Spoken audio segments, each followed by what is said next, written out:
السلام علیکم ورحمۃ اللہ۔ بسم اللہ الرحمن الرحیم۔ عورتوں سے سب سے پہلے قیامت کے دن کیا سوال ہوگا؟ ارشاد نبی صلی اللہ علیہ وسلم ہے کہ حضرت انس رضی اللہ تعالی عنہ سے روایت ہے کہ آپ صلی اللہ علیہ وسلم نے فرمایا، قیامت کے دن عورتوں سے سب سے پہلے نماز کے متعلق سوال کیا جائے گا کہ پابندی کے ساتھ وقت پر ادا کیا تھا یا نہیں، پھر شوہر کے متعلق سوال کیا جائے گا اور اس کے ساتھ کیسا برتاؤ کیا تھا۔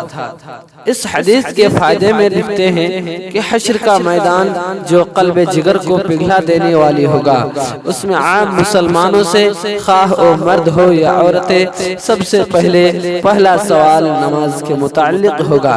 قیامت کے دن جو جان کو پگھلا دینے والی ہوگا، اس دن سب سے پہلے اور پہلا حساب نماز کا ہی ہوگا۔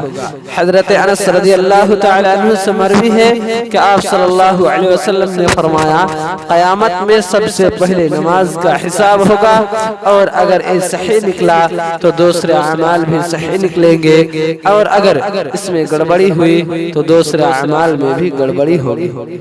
عورتیں نماز میں بھی کوتاہی کرتے ہیں۔ نئی عمر کی نوجوان عورتیں اکثر تارک نماز ہوتی ہے۔ کچھ تو عورتیں بہانہ بناتی ہیں، بچوں کا پیشاب کپڑوں میں لگا رہتا ہے۔ افسوس کہ یہ سب بہانے قیامت میں نہیں چلیں گے، جب سزا ملے گی تب ان کو پتہ چل جائے گا۔